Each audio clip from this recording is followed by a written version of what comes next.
They dragged her to the platform in broad daylight, hooded like an animal, and the crowd laughed. They called her the beast in the sack, a girl so cursed, so hideous, her own family wanted her sold like damaged goods. But when a giant cowboy rode into Dry Creek that morning, he saw something no one else did. He saw a human being, and what happened next would shatter everything this cruel town believed about monsters, beauty, and what it means to be worth saving. Stay with me until the end of this story, and comment below what city you're watching from. I want to see how far Mira's journey travels across this world. The sun hammered down on Dry Creek's market square like God himself had forgotten mercy existed. Dust devils spun between the wooden stalls where farmers hawked bruised apples and wilted greens, where the butcher's block ran red with flies, where everything and everyone had a price if you knew how to bargain. It was the kind of town where desperation wore a smile and cruelty dressed up as entertainment, where decent folk learned to look away because looking away was easier than caring. But today, the crowd wasn't looking away. Today, they'd gathered thick as locusts around the auction platform at the square's east end, jostling for position, pointing and laughing like they'd stumbled onto the finest show this side of the Mississippi. On that platform, shackled at the wrists and ankles, stood a figure wrapped head to toe in stained burlap. The sack hung loose around a small frame, cinched at the neck with coarse rope that had rubbed the material raw. Through two crude eye holes cut into the fabric, nothing showed but shadow. The figure didn't move, didn't speak, just stood there beneath the merciless sun while the crowd worked itself into a frenzy. "Step right up," bellowed Marcus Thorne, a weasel of a man with slicked back hair and a smile that never reached his eyes. He wore a threadbare suit that might have been fine 20 years ago, and he wielded a walking cane like a showman's prop, rapping it against the platform boards for emphasis. "Come see the marvel, the mystery, the monster we've kept hidden all these years." A woman in a faded calico dress clutched her husband's arm, giggling nervously. "Is it real? Is there really something under there?" "Oh, it's real, ma'am." Marcus swept his cane toward the hooded figure. "Real as the devil's own handiwork, my own flesh and blood, though it shames me to say it. But a man's got limits, don't he? A man can only bear so much ugliness under his own roof before it starts to poison everything decent." The crowd murmured its agreement. Behind Marcus stood his wife, Margaret Thorne, a hard-faced woman with lips pressed so thin they'd nearly disappeared. She held a handkerchief to her nose as though the hooded figure emitted some foul stench, though anyone with eyes could see the only thing rotting in Dry Creek that day was human decency. "We've fed it, clothed it, kept it out of Christian sight for 16 long years," Margaret added, her voice sharp as a whip crack. "Locked it away where it couldn't frighten the God-fearing. But charity has its limits. Every family's got a burden, but ours has been a curse since the day she caught herself. It crawled out of the flames." "Flames?" someone called out. "What happened?" Marcus leaned on his cane, warming to his tale. "House fire, back when the creature was 5 years old. Started in the kitchen where it was playing with matches. Foolish child. Killed its grandmother, scarred itself beyond recognition. We pulled it from the burning boards, saved its miserable life, and this," he gestured with disgust, "is what survived. A face that'd make a grown man weep. Features that ain't quite human anymore." The hooded figure's shoulders drew inward, shrinking against the words like blows. "So we done what any decent family would do," Marcus continued. "We kept it hidden, kept it fed. But 16 years of that charity has bled us dry, and we got other children to think about. Normal children who deserve a future not shadowed by this beast," Margaret finished coldly. "That's what the hands call it. The beast in the sack." The crowd pressed closer, morbid fascination glittering in their eyes. A boy no older than 12 picked up a clod of dirt and hurled it at the platform. It struck the hooded figure's shoulder, and the crowd erupted in laughter. Now," Marcus chided with mock severity, though his eyes gleamed with approval. "Let's keep this civilized. We're here to find this creature a new home, a fresh start. Surely there's someone charitable enough to take it off our hands, someone with a strong stomach and a stronger fence?" "How much you askin'?" called a rancher in a dust-covered hat. "We ain't greedy," Marcus replied. $20, and it's yours. Take it home, put it to work. It can cook, clean, mend, does all right with its hands. Just keep it covered. Keep it out of sight of decent folk. and you'll have yourself a tireless servant." "I wouldn't pay 20 cents, someone shouted. "Not for something you gotta keep bagged like spoiled meat." The laughter that followed was ugly, sharp-edged. The hooded figure's breathing came faster now, visible in the rapid rise and fall of the burlap sack. Thin fingers, visible beneath the wrist shackles, trembled. An older woman with a kind face started to step forward, her hand reaching for her husband's sleeve. "Samuel, maybe we could—" "Don't!" He cut her off, firm but not unkind. "Don't get involved in thorn business. Nothing good comes of it." She hesitated, then retreated into the crowd, and the hooded figure seemed to shrink even smaller. $10, Marcus called out, desperation creeping into his voice now. "Surely someone's got $10 for a working servant?" "5, came a gravelly voice from the back. "And only 'cause I need help with the hogs. Figure something that ugly won't spook 'em none." The crowd roared with laughter. Marcus was about to respond when the atmosphere shifted. A change as sudden as a summer storm rolling over the plains. The laughter died mid-breath. Heads turned. The crowd parted like the Red Sea before Moses, though nobody seemed quite sure why they were moving, only that something in their bones told them to make way. Through the gap rode a man on a horse so black it seemed to swallow sunlight. But it wasn't the horse that made the crowd step back. It was the rider. Colt Maddox stood 6 feet 6 inches in his boots, built like a mountain had decided to walk upright and wear a duster coat. His shoulders were broad enough to carry timber, his hands large enough to palm a man's skull like a melon. Beneath a wide-brimmed hat, his face was all hard angles and weathered planes, sun-carved features that spoke of long years under open sky, of dust storms weathered and harsh truths learned. But his eyes were what stopped people mid-breath. Gray as a winter dawn, they held a stillness that predators recognized in each other. Not cruel, not mean, just absolutely certain of what they were capable of and completely unimpressed by lesser men's noise. He dismounted in one fluid motion despite his size, boots hitting the packed earth with the finality of a judge's gavel. He didn't hurry, didn't speak, just walked toward the platform with the inevitability of sunrise, the crowd scrambling out of his path. Marcus Thorne's grin faltered. "Well now, Mr. Maddox, didn't know you were in town. You interested in—" "How much?" Colt's voice was deep as a well, quiet as distant thunder. What?" "The girl. How much?" Marcus licked his lips, suddenly uncertain. Everyone in 3 counties knew Colt Maddox. Knew he ran a ranch north of town with his 3 children after his wife passed. Knew he kept to himself, paid his bills, and didn't tolerate fools. Also knew that the last man who'd tried to cheat him in a cattle deal had ended up with his arm in a sling and his pride in splinters. $20, Marcus said, trying to sound confident. "Like I said, she's a hard worker, just needs a firm—" "She!" Colt's gaze fixed on Marcus like a rifle sight. "Thought you called it a beast." Margaret stepped forward, her handkerchief clutched tight. "Now see here, Mr. Maddox, this don't concern—" Colt's eyes shifted to her, and whatever she saw there made her step back so fast she nearly tripped on her skirts. 20, Marcus repeated, recovering his bluster. "And the chains come with her, seeing as she's prone to wandering if you don't—" Colt reached into his coat and produced a small leather pouch. He counted out bills, not 20, but 25, and set them on the platform edge with the care of a man handling dynamite. "Open the lock," he said.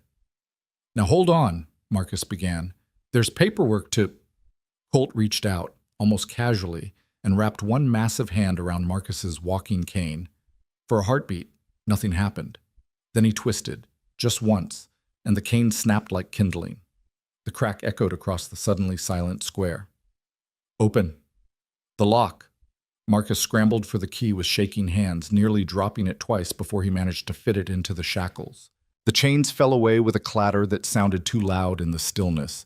The hooded figure swayed, free limbs uncertain, then started to crumple. Colt caught her before she hit the boards. One arm swept beneath her knees, the other behind her shoulders, and he lifted her as easily as a man might lift a child. She weighed almost nothing, all bones and fear and starvation beneath that burlap shroud. "Now wait just a minute," Margaret shrilled. "You can't just— She's ours until—" "She's no one's," Colt said, and there was something in his voice that made it fact rather than opinion. "You sold her. Transaction's complete." He turned, The girl cradled against his chest and began walking back toward his horse. The crowd remained frozen, unsure whether to be terrified or enthralled. Behind him, Marcus found his voice. "You'll regret it," he called out, trying to save face. "You'll see what we had to live with. That face will haunt your nightmares. Your children will have terrors. You'll be begging us to take it back within a week." Colt didn't turn around, didn't pause, but his voice carried clear across the square. "I've seen nightmares. They don't usually come chained on auction blocks." He reached his horse, adjusted his grip on the girl, and somehow mounted with her still in his arms, a feat of horsemanship and strength that left the crowd murmuring. Once settled in the saddle, he positioned her carefully in front of him, one arm locked secure around her waist. "Easy now," he murmured, though whether to the girl or the horse wasn't clear. "We're going home." The black horse wheeled and started forward at a steady walk. As they passed through the crowd, a few people stepped forward as if to speak, questions forming on their lips, protests or warnings or simple curiosity. But something in Colt's bearing made the words die unspoken. The hooded girl remained utterly still in his arms, her covered head bowed, her whole body rigid as stone. But as they cleared the edge of the market square and turned onto the north road, something changed. A small sound emerged from beneath the burlap. Not quite a sob, not quite a breath. Just a tiny exhalation that might have been the first easy breath she'd taken in years. Colt's arm tightened slightly around her waist.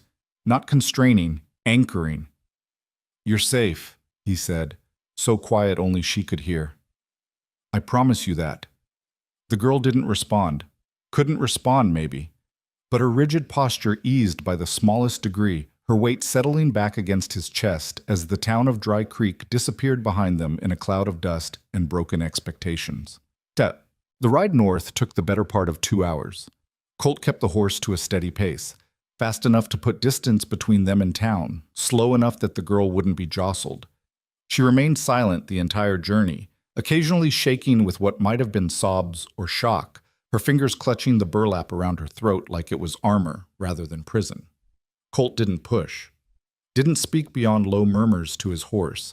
He'd learned long ago that some silences were sacred, that sometimes the kindest thing you could do was simply be present without demanding anything in return. The land changed as they traveled. The scrubby plains around Dry Creek gave way to rolling hills studded with cottonwoods, then to grassland dotted with cattle.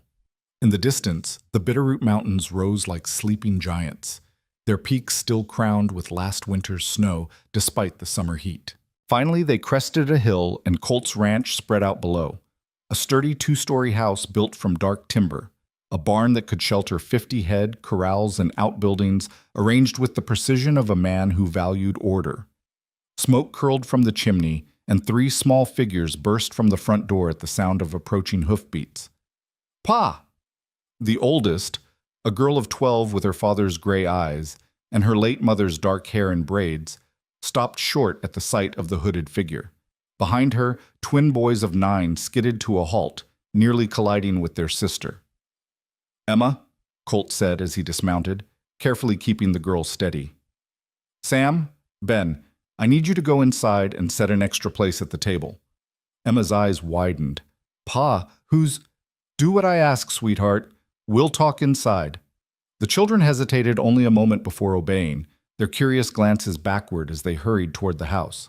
Colt turned his attention to the girl in his arms, who had gone rigid again at the sight of the children. "I'm going to set you down now," he said gently, "but I won't let you fall, all right?" No response. But when he slowly lowered her feet to the ground, she managed to stand, though her legs trembled like a newborn colt's. "Can you walk?" he asked. A tiny nod, barely visible. "Then come on, let's get you inside, get you fed and settled." He started toward the house, moving slow enough that she could follow. She did, shuffle-stepping like the chains were still on her ankles, her covered head swiveling between the house and the barn and the wide-open spaces around them.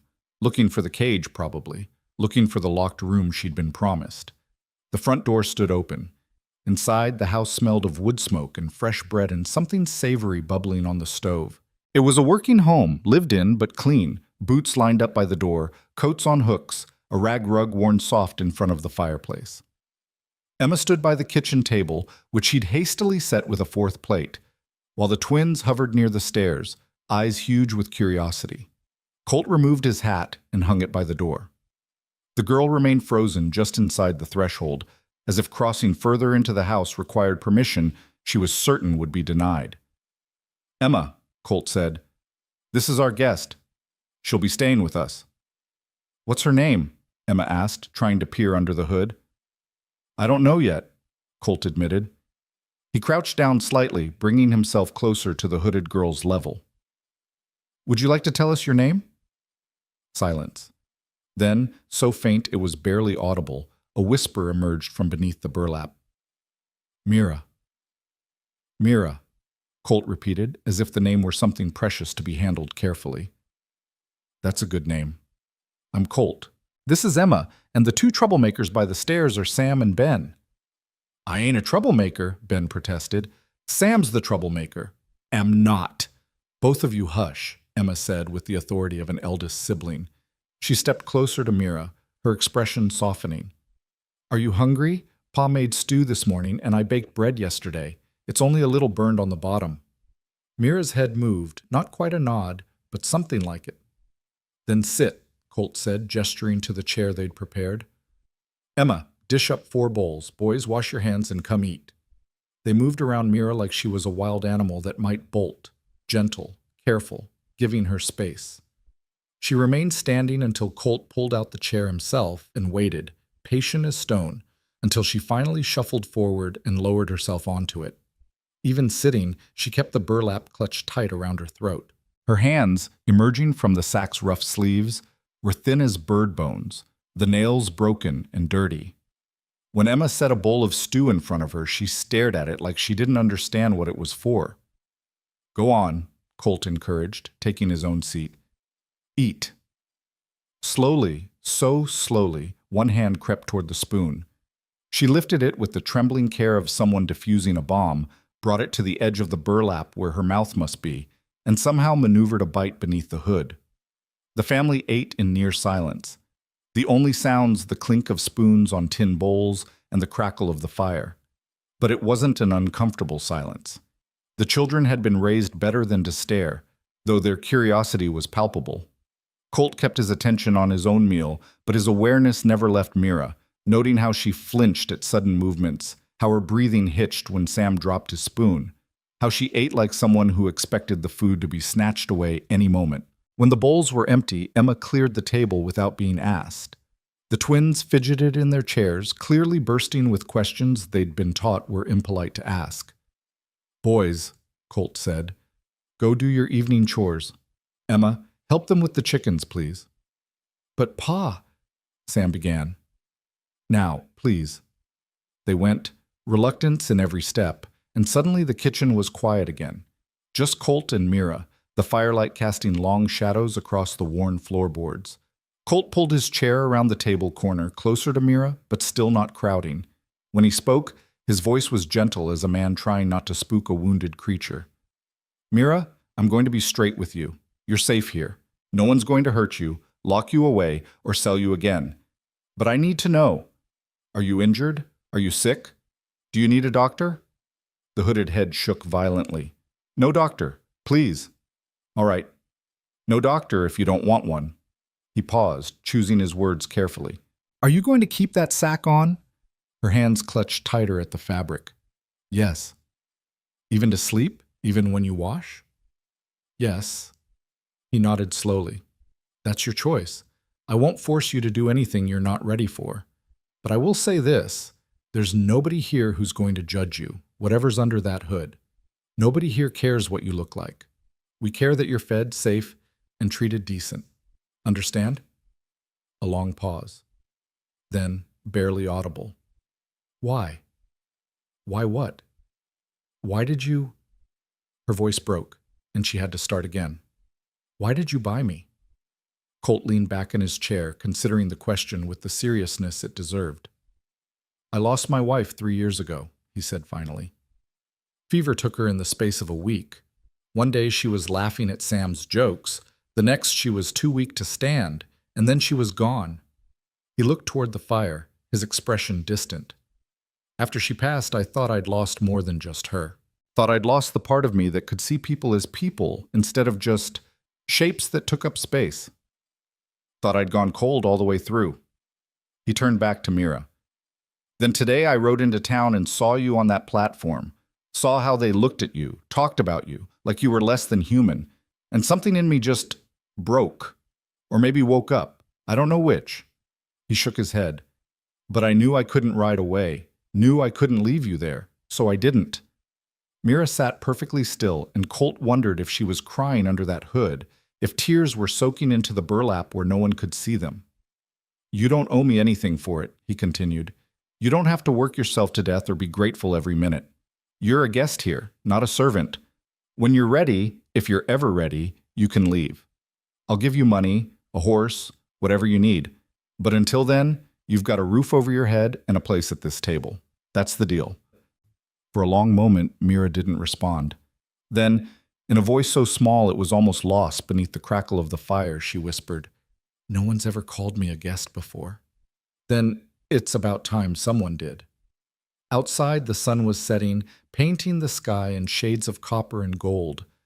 Through the window, Colt could see his children finishing their chores, Emma herding the twins toward the barn. Soon they'd come back inside, full of questions he wasn't sure how to answer. But for now, in this moment, there was just a kitchen warmed by firelight, a table that had seen its share of grief and joy, and two people, one giant of a man with a guarded heart, and one terrified girl in a burlap sack, learning what it might mean to trust again. Mira's hands slowly loosened their death grip on the fabric at her throat, not removing it, not yet, but easing, just slightly, the way a person might ease their grip on a weapon when they finally believe the battle is over. "Thank you," she breathed. Colt nodded once, then stood to stoke the fire, giving her privacy for whatever emotions were moving across her hidden face. Outside, the first stars began to emerge, and somewhere in the distance, a coyote called out to the coming night. In the morning, there would be questions to answer, routines to establish, a dozen small adjustments to make. But tonight, for the first time in 16 years, Mira Thorne would sleep in a house where she was not a monster, not a curse, not a beast, just a girl named Mira who had finally, impossibly, found something she'd never dared hope for. She'd found a home. The first night passed in restless silence. Colt had given Mira the small room at the end of the upstairs hall, once a sewing room, now hastily converted with a narrow bed, a wash basin, and a window that looked out over the eastern pasture. He'd left the door open a crack, not to watch her, but to let her know she wasn't locked in, that she could leave if she needed to. Around 2 in the morning, he'd woken to the sound of footsteps on the stairs, soft, hesitant, like someone testing whether the floorboards would give them away. He'd found her in the kitchen, still hooded, standing motionless by the back door with her hand on the latch. "You can go if you want," he'd said quietly from the doorway, making sure she knew he wasn't blocking her path. "Door's not locked. Never will be." She'd stood there for what felt like an eternity, her thin shoulders rising and falling with rapid breaths. Then slowly, so slowly, her hand had dropped from the latch. She'd turned and shuffled past him without a word, back up the stairs to her room. In the morning, he'd found her curled in the corner of that room rather than on the bed, the quilt he'd left folded at the foot pulled around her like she was building a nest. She hadn't touched the bed at all. It was Emma who figured it out. "She's not used to soft things," his daughter had whispered over breakfast that second morning, while Mira sat silent at the table, her hooded head bowed over a plate of eggs she was eating one tiny bite at a time. "Probably thinks she doesn't deserve it." Colt had looked at his 12-year-old daughter with a mixture of pride and heartbreak. Too young to carry that kind of understanding, but there it was anyway. The days that followed fell into an uneasy rhythm.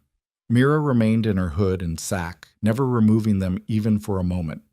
She ate when food was put in front of her, but never asked for anything. She stayed in corners and against walls, always positioning herself where she could see all the exits. At night they'd hear her pacing, soft footfalls overhead like a ghost learning to haunt in reverse. The children, to their credit, adapted with the easy resilience of youth. After the initial shock wore off, they simply accepted that the hooded girl was part of their household now, as natural as the chickens in the yard or the cattle on the hills. It was the twins who started it, though Colt never did figure out which one had the idea first. 5 days after Mira's arrival, Sam approached her as she sat in her usual corner of the living room, watching the family go about their evening. He held out a piece of paper and a stub of charcoal. "Can you draw?" he asked. The hooded head tilted, uncertain. I don't know." "Everyone can draw something," Ben chimed in, appearing at his brother's elbow. "Even if it's just stick people. Look." He grabbed another piece of paper and sketched a crude figure, basically a circle with lines for limbs. "See? That's Pa. He's tall." Despite herself, a sound emerged from under Mira's hood. It might have been a laugh, might have been a sob. Hard to tell. "Here," Sam said, offering the charcoal again. "Draw something on the wall." "Sam," Emma warned from her seat by the fireplace. "Pa said no drawing on the walls." "I said no drawing on the inside walls," Colt corrected from his chair, where he was mending a bridle. "Outside of the house is fair game." The twins exchanged gleeful looks and immediately bolted for the front door. Mira remained frozen for a moment, then slowly rose and followed, drawn by curiosity, or maybe just the novelty of being included in something. Outside, the evening air was cooling, the sun beginning its descent toward the mountains. The boys were already at work on the side of the house, their charcoal stubs scratching against the weathered wood. "Look," Ben said, stepping back to reveal his masterpiece, a lopsided horse that looked more like a dog with a very long neck. "That's Thunder." Thunder being Colt's black stallion, who would probably be offended if he knew. Sam had drawn what appeared to be a chicken, though it could have been a tumbleweed with legs. "And that's General Cluckerson," he announced proudly. Mira stood a few feet away, the charcoal clutched in her thin fingers.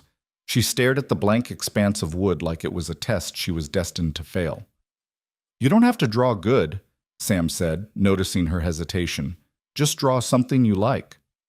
For a long moment, nothing happened. Then, slowly, Mira's hand moved. The charcoal touched wood, and a line appeared. Then another. Her movements were hesitant at first, then grew more confident as the image took shape. When she stepped back, all three children went quiet. On the wall was a bird in flight. Not perfect by any means, the proportions a bit off, the wings uneven, but there was something about it that caught in the throat. The way the wings were spread wide, the way the head was tilted upward, the way every line seemed to strain toward the sky. It wasn't just a bird. It was the idea of freedom drawn by someone who'd never known it. "That's real pretty," Emma said softly, having wandered out to see what the commotion was about. Mira's hands twisted the charcoal, nearly breaking it. "It's just a bird." "It's a good bird," Ben insisted. "Better than Sam's chicken." "Hey!" Emma picked up another stub of charcoal. Without asking permission, she stepped up to the wall beside Mira's bird and began to draw. Her hand was more practiced. She'd inherited her mother's artistic bent, and soon a flower emerged, petals open to an invisible sun. "There," Emma said, satisfied. "Now your bird has something pretty to fly to." The twins immediately jumped back in, adding their own contributions around the bird and flower. More animals, a crooked sun, what might have been a tree, or possibly a very lumpy cloud. They worked in companionable chaos, occasionally squabbling over space, their laughter ringing out across the yard. Mira stood back and watched, and though her face was hidden, her posture had changed. Her shoulders weren't quite so hunched. Her hands weren't quite so tightly clenched. From the porch, Colt observed it all, something warm unclenching in his chest. He'd wondered how to help this girl, how to reach past the walls she'd built around herself. Leave it to children to find the simplest answer. Just include her. Just make space for her in the ordinary magic of their days. That night at dinner, the conversation flowed easier. The children chattered about their drawings, making plans for what they'd add tomorrow. Mira was quiet, but she was listening, really listening, not just enduring. And once, when Ben told a particularly terrible joke about a horse walking into a barn, a sound emerged from under her hood that was definitely, unmistakably, a laugh. It was small, brief, but it was there. The days began to blur together in the best possible way. Mira still wore her hood and sack, still slept in the corner of her room, still moved through the house like a shadow. But the shadow grew slowly more solid, more present. She began to anticipate mealtimes, coming to the table without being called. She started washing her own dishes, then everyone's, her thin hands efficient in the soapy water. One morning, about 2 weeks after her arrival, Colt came downstairs to find bread rising on the counter. 4 perfect loaves, the dough punched down and shaped with practiced skill. "Did you make these?" he asked Mira, who was huddled in her corner, watching the sunrise through the kitchen window. A nod. "When?" "Before dawn. I couldn't sleep. I hope that's all right. I found the flour and yeast, and I thought maybe I could—" Her voice rose with panic. "I'm sorry, I shouldn't have used your—" "Mira." His voice was gentle but firm. "It's fine. Better than fine. This is your home, too. You don't need permission to use the kitchen." She went very still. "Home?" "Yes. But you're just a person who lives here, same as Emma, same as the boys, same as me. That makes this your home." He could hear her breathing quicken beneath the hood, the sound of someone trying not to cry. Before she could retreat further into herself, Emma came bounding down the stairs, still in her nightgown, her dark hair a wild tangle. "Is that bread I smell?" She made a beeline for the counter. "Oh, Mira, it looks perfect. Can you teach me? Mine always comes out flat as a board." Yes, I could teach you." "Really?" Emma's face lit up. "When?"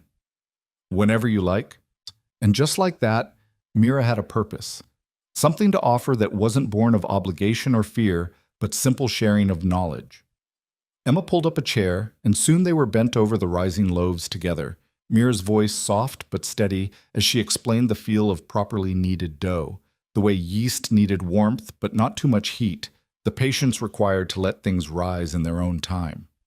Colt left them to it and headed out to start the day's work, but the image stayed with him, 2 heads bent together over something ordinary and miraculous, the hooded girl and his daughter building a bridge between them, 1 loaf at a time. The wall drawings multiplied. What started as a small section of doodles soon covered 20 feet of the house's western side. The children drew every evening now, and slowly, tentatively, Mira joined them. Her birds became more confident, joined by flowers, trees, a creek that seemed to flow across the weathered boards. She never drew people, Colt noticed. Only nature, only things that couldn't hurt or judge. One evening, about 3 weeks in, Sam screwed up his courage and asked the question they'd all been wondering. "Mira, why do you wear the sack?" Emma gasped. "Sam, that's rude." "I'm not being mean," Sam protested. "I'm just asking. You're allowed to ask questions." Mira had gone rigid, her charcoal frozen mid-stroke. Colt was about to intervene when she spoke, her voice barely audible. "Because I'm ugly." "Says who?" Ben demanded. "Everyone. My parents, the people in town, everyone who's ever seen me." "Well, we haven't seen you," Sam pointed out with the impeccable logic of a 9-year-old. "So we don't know if you're ugly or not." "I am. Trust me." "Can't trust something I haven't seen with my own eyes," Ben insisted. "Pa says a man, or a kid, should always verify facts before accepting them as truth." Mira made a sound that might have been a laugh or a sob. "You don't want to see—" "Maybe we don't care," Emma said quietly. She set down her charcoal and turned to face Mira directly.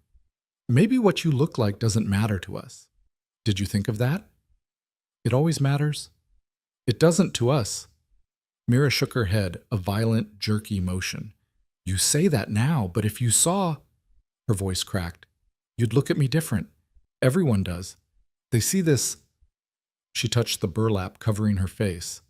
"And they see a monster." Colt stepped forward then, his shadow falling across the drawings on the wall. "Mira, look at me." When the hooded head turned toward him, he continued, "I've seen monsters. Real ones. Men who hurt women and children for sport. Men who'd burn down a ranch over a bad card game. Men who'd sell their own kin for whiskey money." His voice was steady as bedrock. "Whatever's under that hood, it's not a monster. It's just a face. And faces don't make monsters. Choices do." "But I'm hideous," she whispered. "The fire, it took half my face. Melted it, twisted it. It's not human anymore." Then you've got one pretty half and one marked half, Ben said matter-of-factly. So what? Old Buck, the ranch dog before he died? He was missing an ear and had a crooked tail, and we loved him anyway. Ben, Emma hissed. What? I'm just saying, being perfect-looking doesn't make someone good, and being scarred doesn't make someone bad. That's just logic. Mira stood frozen, trembling. Around them, the evening insects began their chorus, and from the barn came the soft nickering of horses settling for the night. Normal sounds. Safe sounds. You don't have to show us, Colt said gently. Not until you're ready. Maybe not ever. But I want you to know. When you do, if you do, nothing's going to change. You'll still be Mira. You'll still be welcome at our table. You'll still have a place here. You can't know that, she breathed. I can, and I do. For a moment he thought she might bolt, might retreat to her corner or her room and disappear into herself again. But instead she sank down right there beside the wall, her back pressed against her drawings, her whole body shaking. Emma sat down beside her without hesitation, not touching, but close enough to be a presence. The twins followed suit, forming a semicircle. And then Colt lowered himself to the ground too, his long legs folding up, and they sat there together as the sun set and the stars emerged one by one. They didn't talk, didn't push, just sat with her while she trembled and breathed and tried to believe that maybe, possibly, she might deserve this impossible kindness. The days continued to unspool like thread from a spool. Mira taught Emma to bake, not just bread but biscuits, pies, even a cake for Ben's birthday that listed slightly to one side but tasted like heaven. She started mending clothes without being asked, her stitches small and precise. She learned where everything was kept, anticipated needs before they were spoken, moved through the house with increasing confidence. But she kept the hood on, always. Until one afternoon when everything changed. It was a Tuesday, unseasonably hot, the kind of day where even the cattle looked for shade and the air shimmered over the grass like water. Colt was out checking fence lines in the north pasture. Emma had taken the twins into town for supplies. The house was empty except for Mira, who had taken advantage of the solitude to do a thorough cleaning. She was upstairs, dusting the hallway, when she heard it, a ripping sound, loud and sudden. She looked down and saw that the burlap sack had caught on a protruding nail near the banister. The fabric was old, weakened by weeks of constant wear, and the nail had torn a long gash from her shoulder nearly to her waist. For a moment she just stood there, staring at the damage. Then panic set in. She clutched at the torn edges, trying to hold the sack together, but it was no use. The fabric was ripping further with every movement, coming apart like her armor was finally giving up. She stumbled to her room, breath coming in gasps, and stared at herself in the small mirror above the wash basin, the first time she'd looked at her reflection in weeks. Half her face stared back, beautiful in its own right. Delicate features, smooth skin, one eye the color of autumn leaves. But the other half, the scar tissue ran from her temple to her jaw, puckered and twisted, pulling at her eye and mouth, turning what might have been symmetry into something haunting and strange. She'd been 5 when it happened. 16 years she'd lived with this face. 16 years of being told it was too horrible to show, too terrible to bear. And now the sack that had hidden it was literally falling apart in her hands. The sound that came out of her was raw and broken. She sank to the floor, the ruined burlap pooling around her, and for the first time since Colt had brought her home, she let herself truly cry. Not the quiet, hidden tears she'd shed beneath the hood, but great racking sobs that shook her whole body. That was how Emma found her an hour later. The girl had forgotten something and returned early, leaving the twins with the shopkeeper's wife. She'd come upstairs to fetch it and heard the crying, soft now, exhausted, but unmistakable. Emma pushed open the door to Mira's room and stopped short. Mira looked up, her face fully visible for the first time, tears streaming down both the smooth side and the scarred side. She grabbed for the torn burlap, trying frantically to cover herself, her voice rising in panic. Don't look, please don't. Mira, Emma's voice was steady. She stepped fully into the room and closed the door behind her. Mira, it's all right. It's not, you can see. You can see what I am. Emma crossed the room and dropped to her knees in front of Mira. She reached out slowly, telegraphing her movement, and gently pulled Mira's hands away from her face. I can see you, Emma said quietly. And you're beautiful.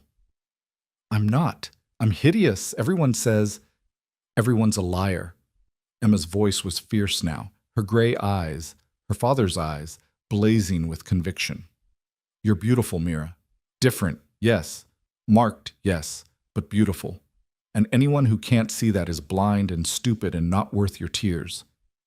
Mira stared at her, shock temporarily overriding panic. You mean that? I don't lie. Emma reached up and touched Mira's scarred cheek with infinite gentleness. This doesn't make you a monster. It makes you someone who survived. That's not the same thing at all. The tears came again, but different this time. Softer. The kind that wash clean rather than drown. Emma pulled Mira into a hug, and Mira collapsed into it, her bare face pressed against Emma's shoulder, sobbing out 16 years of shame and fear and loneliness.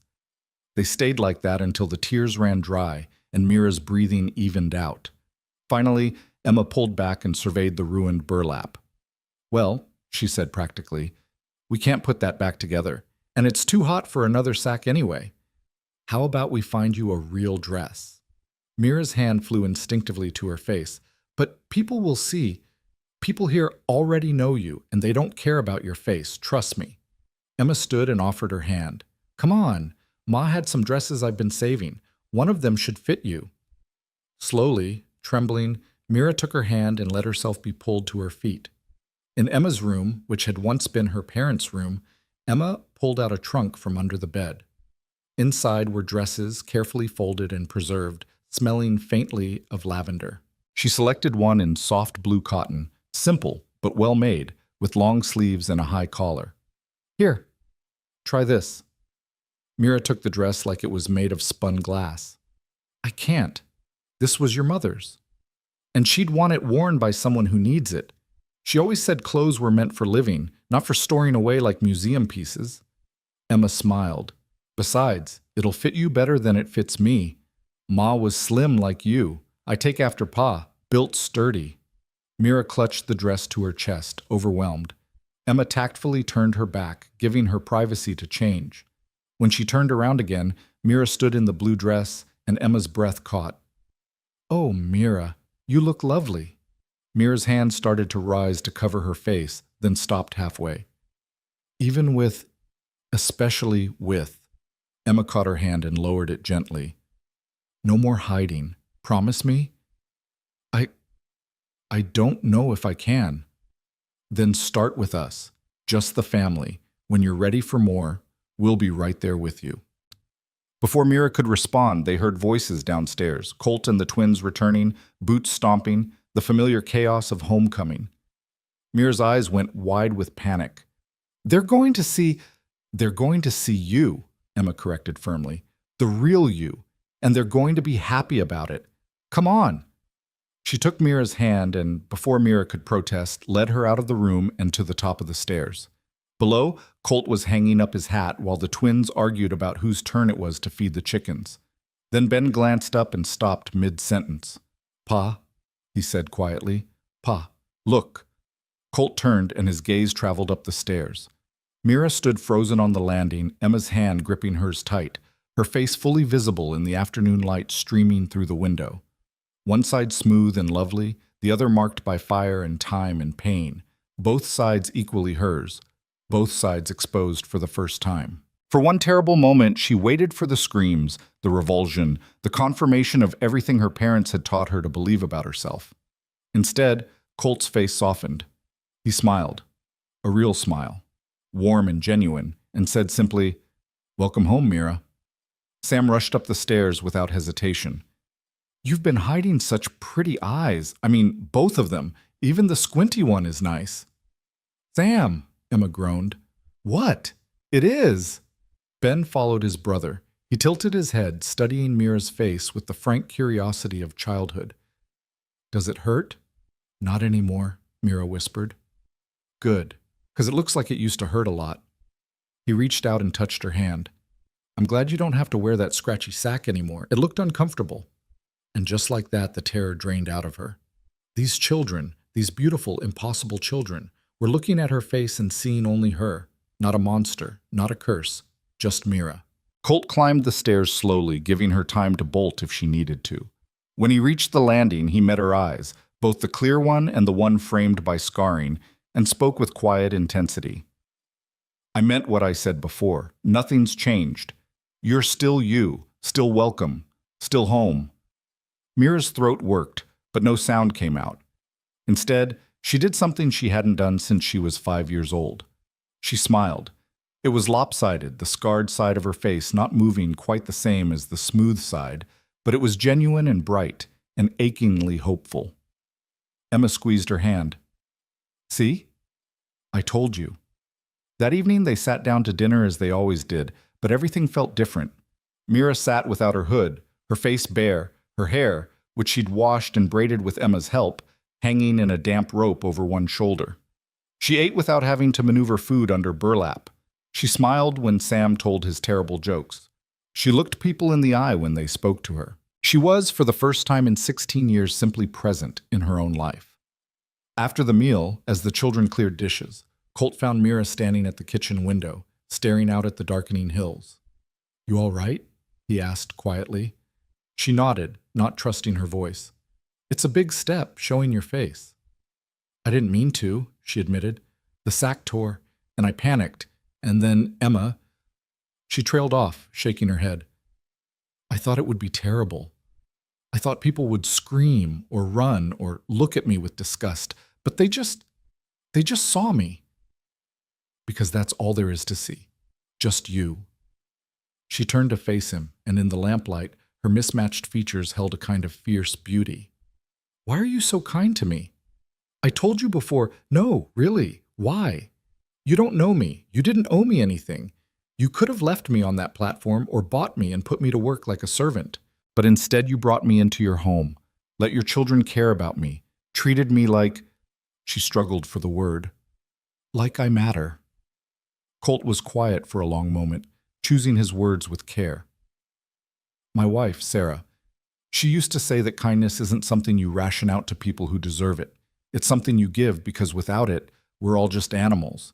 She said every person you meet is fighting battles you can't see, carrying burdens you'll never understand, and the least we can do is not add to their load." He looked toward the living room where his children were now sprawling near the fireplace, Emma reading aloud while the twins pretended not to be interested but hung on every word. "After she died, I forgot that for a while. Got hard. Cold. Figured if I didn't care about anyone, couldn't hurt when I lost them." He turned back to Mira. "But then I saw you on that platform, and something Sarah used to say came back to me. The opposite of cruelty isn't kindness, it's seeing. And I saw you, Mira. Saw a human being treated worse than livestock. Couldn't unsee it, couldn't walk away from it." Mira's eyes were bright with tears. "I don't know how to...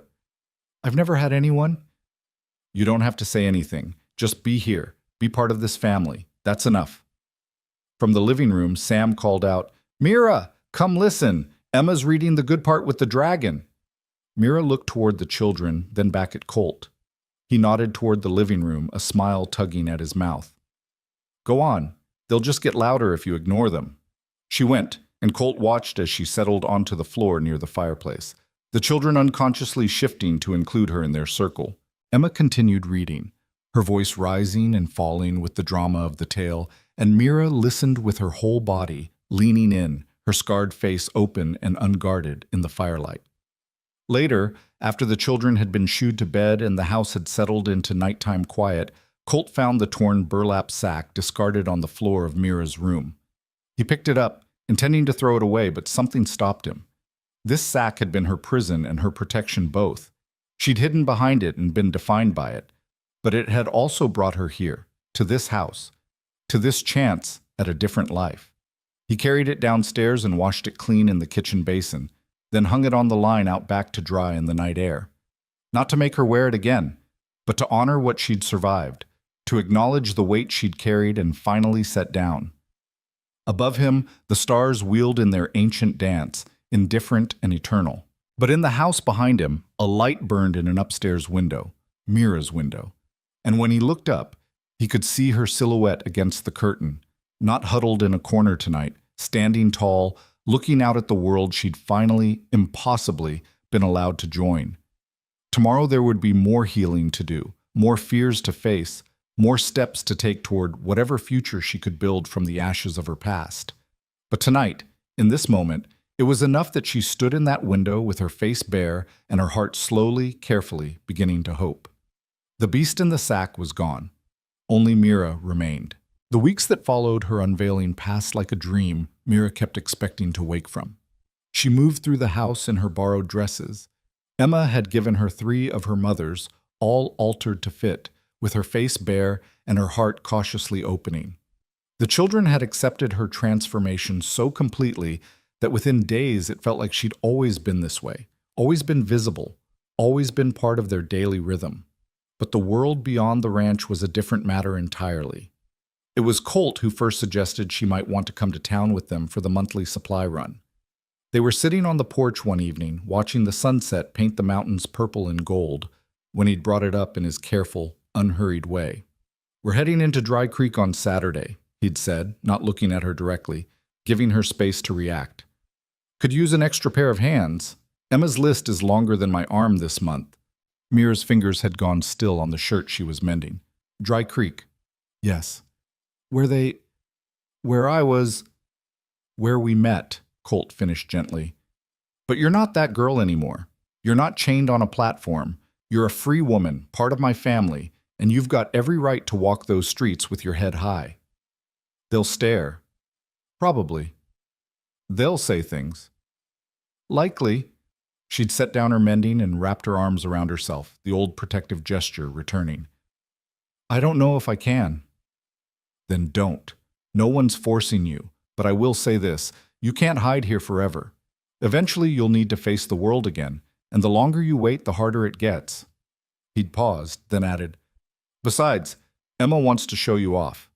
She's been telling Mrs. Chen at the general store all about your baking. Woman's practically demanding to meet you."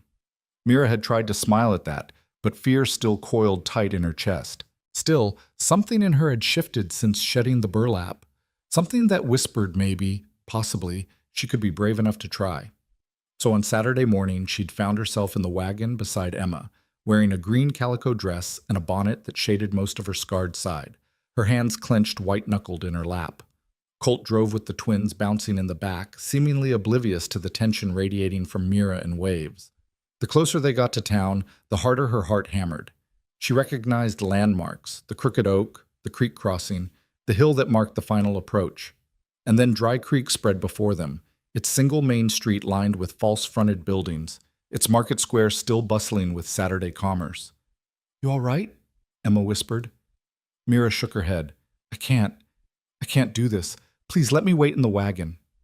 "Hey," Emma grabbed her hand. "You're not alone. We're all right here. And if anyone says one mean word, Pa will—" "I won't have to do anything," Colt interrupted mildly as he pulled the wagon to a stop in front of the general store. "Because Mira's going to hold her head up and show this town exactly what a real lady looks like. Isn't that right?" It wasn't really a question. It was a challenge, delivered in that quiet way of his that somehow expected the best from people and usually got it.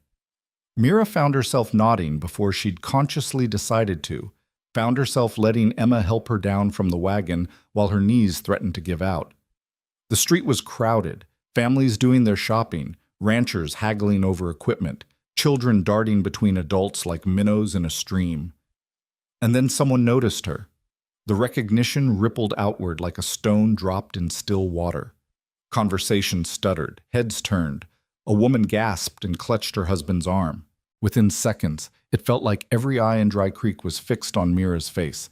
She wanted to run, wanted to disappear, wanted the burlap hood back despite everything, because at least then she'd been invisible, protected by anonymity, even if it was suffocating. But Emma's hand was firm in hers, and Colt's presence at her back was solid as stone, and somehow her feet kept moving toward the general store. "That's her," someone whispered, not quietly enough. "That's the Thorn girl. The beast. Lord have mercy, look at that face. Half pretty, half nightmare. Like something out of a storybook gone wrong." Each word was a needle, sharp and precise. Mira's breath came shallow and quick, her vision narrowing to the door ahead. Just the door. Just get to the door. Then a man stepped into their path. He was middle-aged, thick around the middle, with the red-veined nose of a heavy drinker. Mira recognized him. He'd been at the auction, had laughed the loudest when Marcus called her a beast. "Well, well," he drawled, his eyes traveling over her face with undisguised disgust. "Colt Maddox slumming it with freaks now?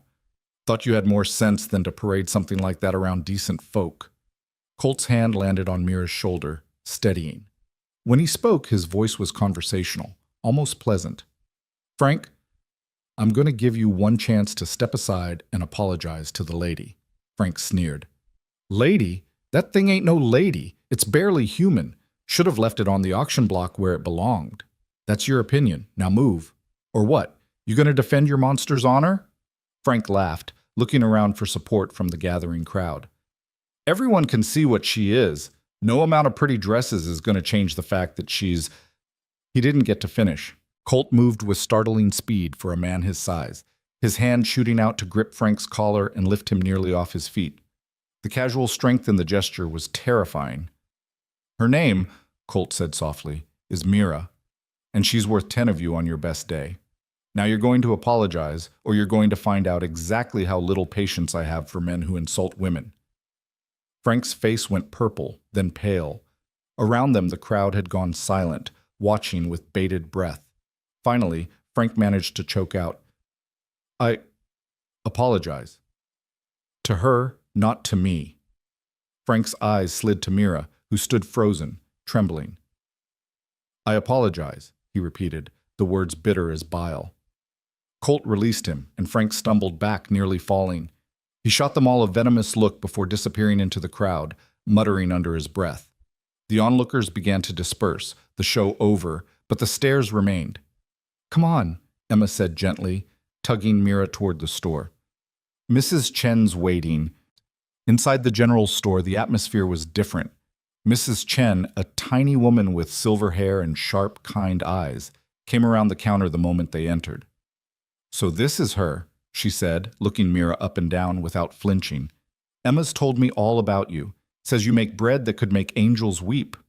Mira blinked, thrown by the matter-of-fact greeting. Yes, ma'am. I bake. I don't know about angels." "False modesty's a waste of time, girl. You either can bake or you can't." Mrs. Chen gestured to the shelves.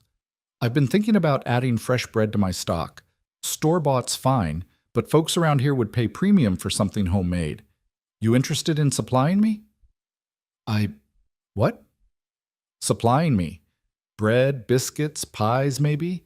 I'll pay fair, 70-30 split. You get the 70. Could be good income for you." Mira stared at her, unable to process what she was hearing.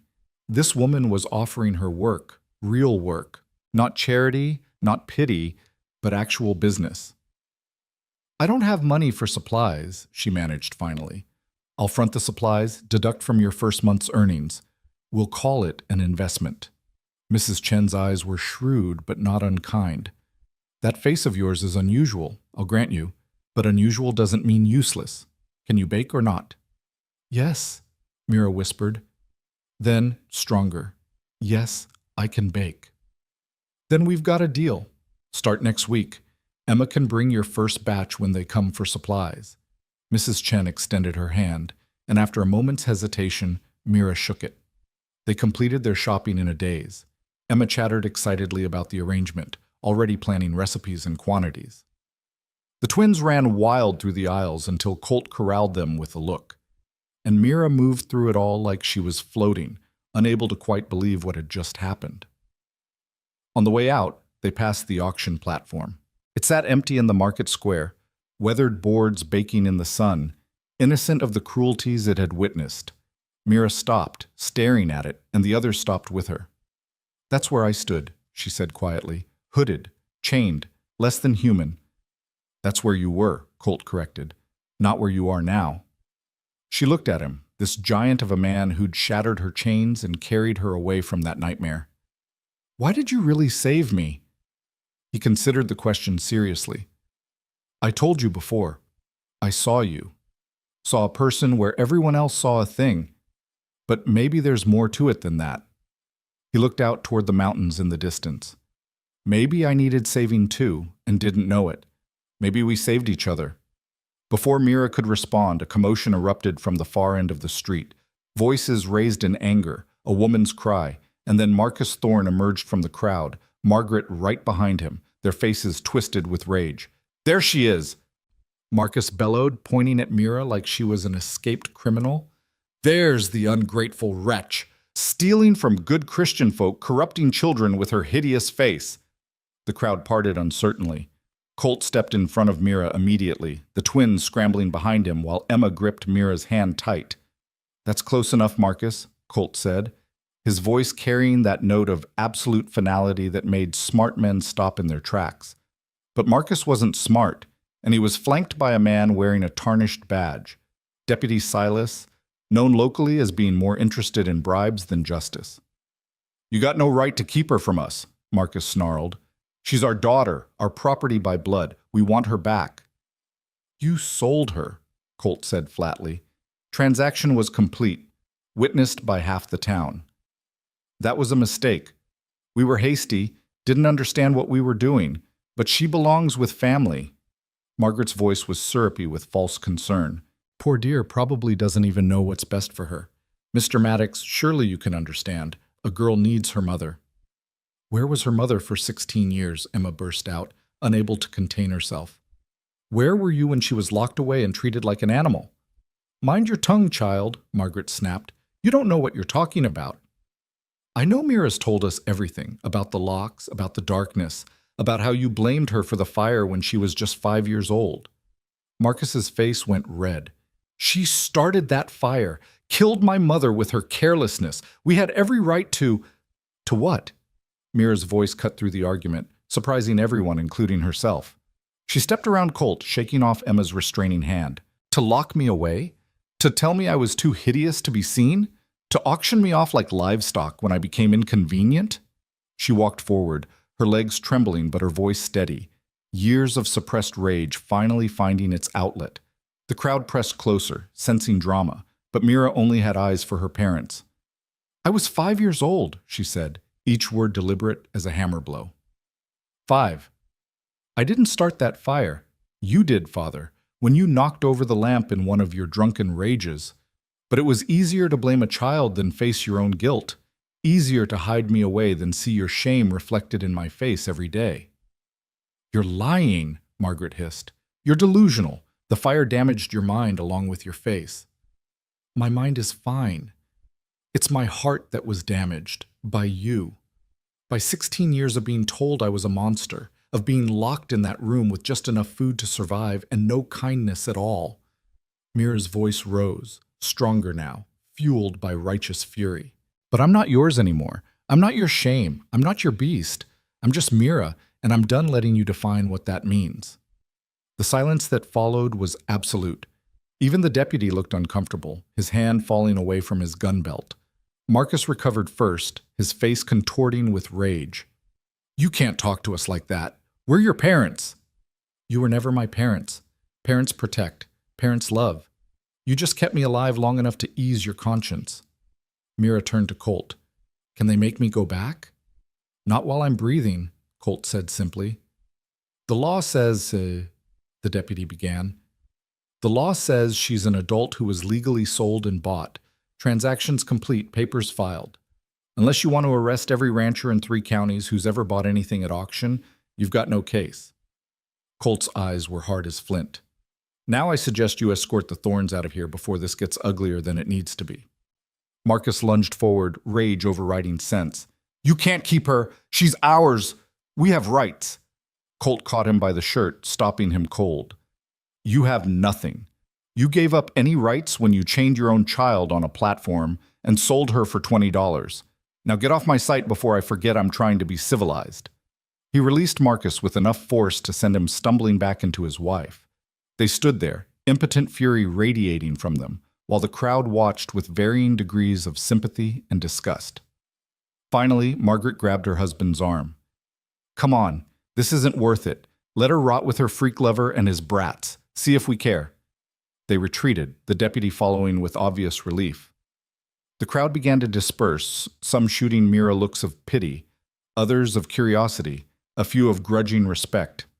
Mira stood there shaking, hardly believing what she'd just done. "You all right?" Colt asked quietly. She nodded, then shook her head, then laughed, a sound that bordered on hysterical. "I don't know. I just told off my parents in front of the whole town. I've never stood up for myself before." "You did good," Emma said fiercely, wrapping an arm around her waist.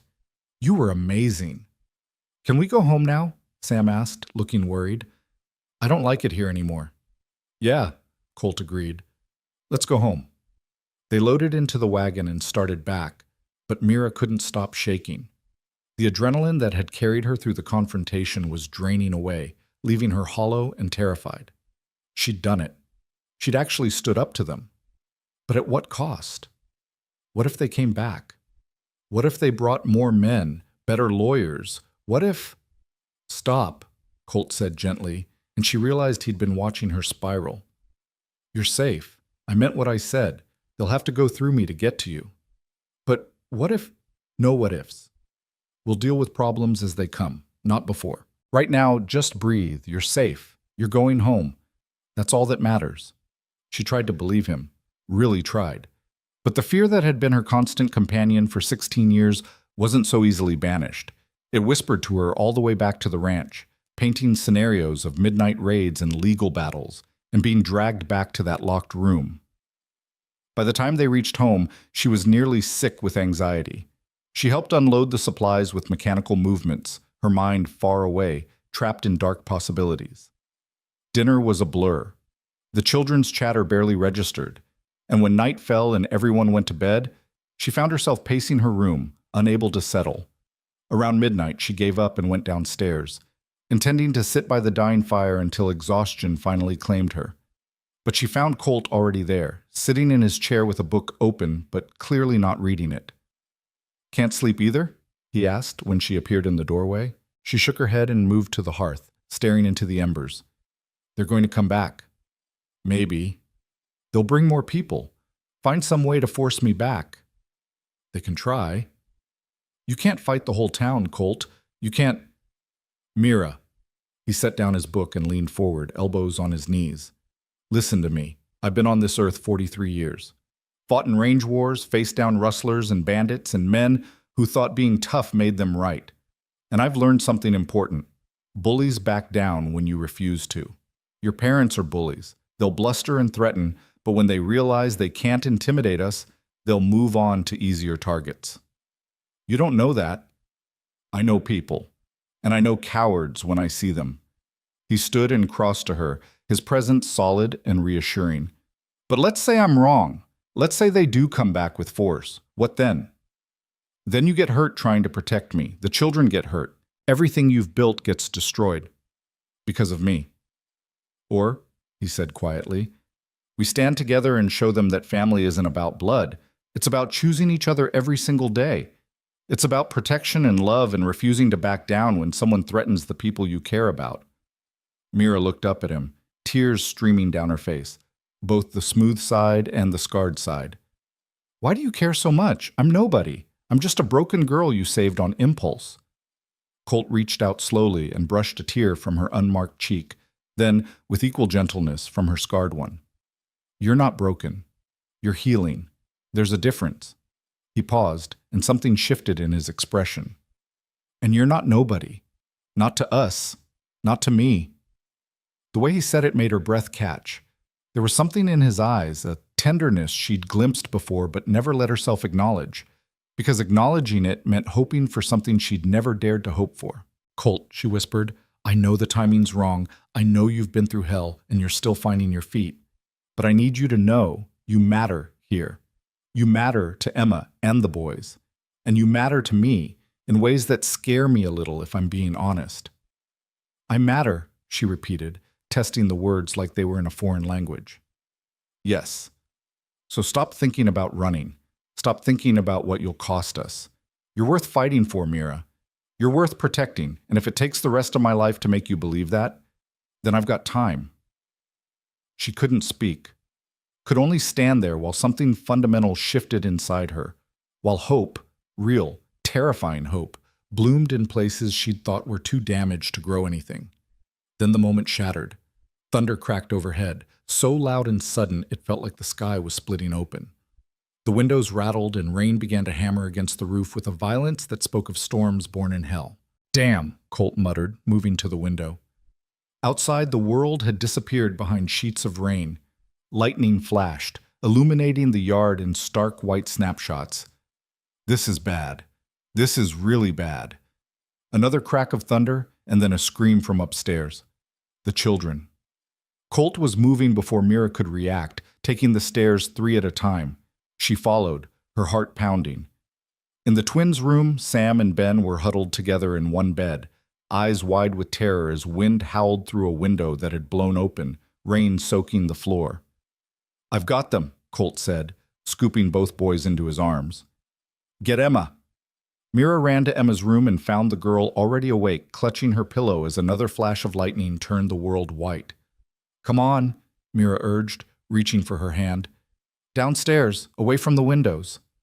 They'd barely made it to the hallway when the sound of breaking glass exploded from downstairs. Then a terrible groaning, the sound of wood under stress, and a crash that shook the entire house.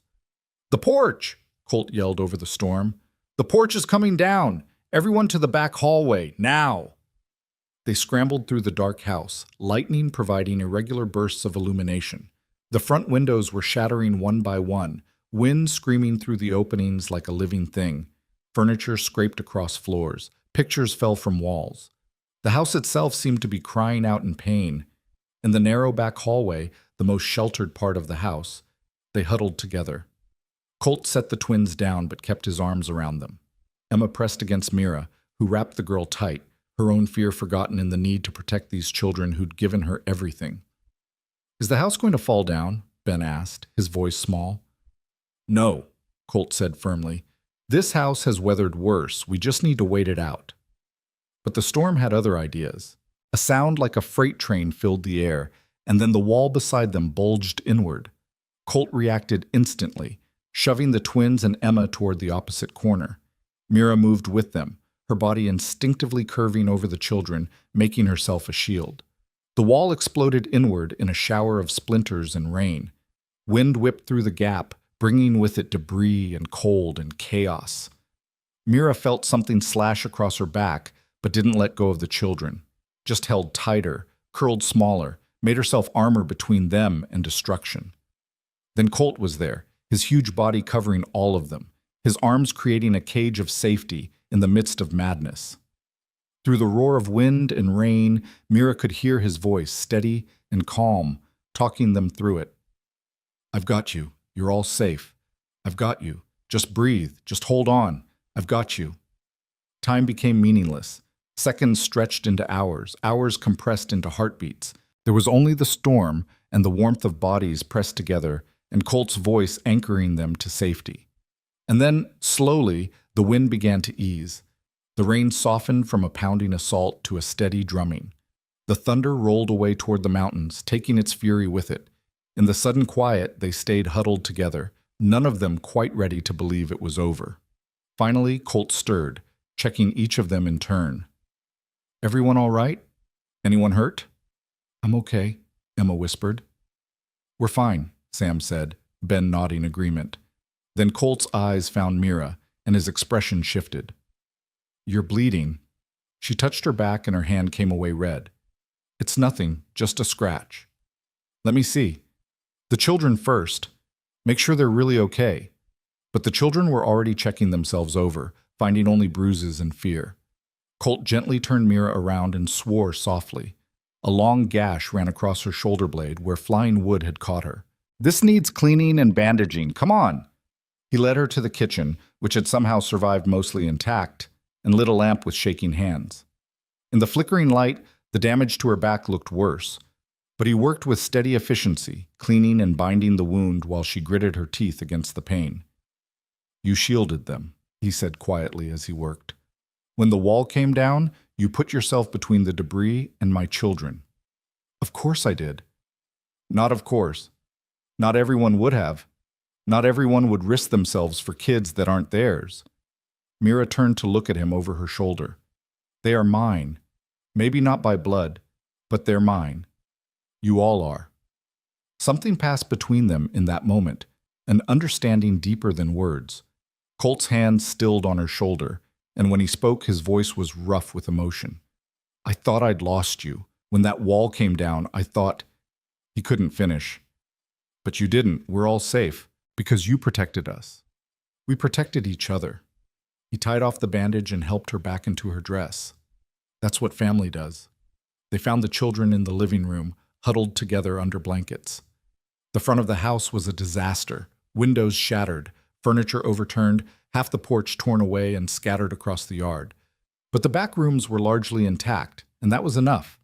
They spent the rest of the night together, no one wanting to be alone. As dawn broke, gray and exhausted, they ventured outside to survey the damage. It was extensive but not catastrophic. The porch could be rebuilt. The windows could be replaced. The walls could be patched. They'd survived. Battered, shaken, but together and whole. Standing in the wreckage of his front yard, Colt felt Mira slip her hand into his. He looked down at her, this girl who'd been called a beast, who'd been sold like property, who'd just spent a night protecting his children with her own body, and something in him finally, completely, surrendered. Mira, he said softly, I think I need to tell you something. She looked up at him, her scarred face beautiful in the morning light, and waited. But before he could speak, the sound of approaching horses made them both turn. A group of riders was coming up the road, a dozen or more, and at their head rode Marcus and Margaret Thorne. They'd come back after all, and they'd brought force with them. Colt's hand tightened around Mira's, his body going tense as a drawn bowstring. Behind them, the children emerged onto what remained of the porch, and Emma immediately herded the twins back inside despite their protests. The riders came to a halt at the edge of the yard, their horses stamping and snorting in the muddy aftermath of the storm.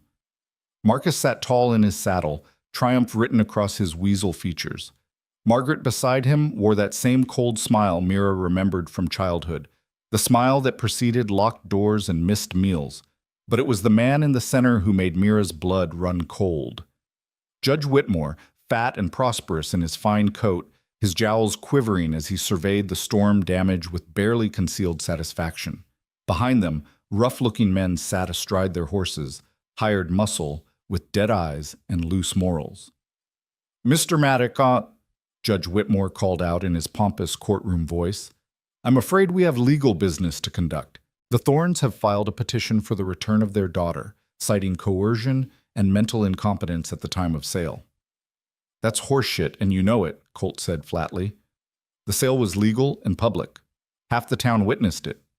Nevertheless, questions have been raised about the girl's capacity to consent to her own sale. Furthermore, Mr. Thorne has produced evidence that you failed to register the proper ownership papers with the county clerk. The judge's smile was oily, which means, technically, the sale was never completed. Miss Thorne remains the legal property of her parents. I'm not property, Mira said, her voice shaking but audible. I'm a person. A person who is mentally deficient, according to medical testimony, Margaret called out. Damaged by the fire that scarred you, dear. You don't know what's best for yourself. You need your family. I have a family. Mira stepped forward despite Colt's restraining hand. And it's not you.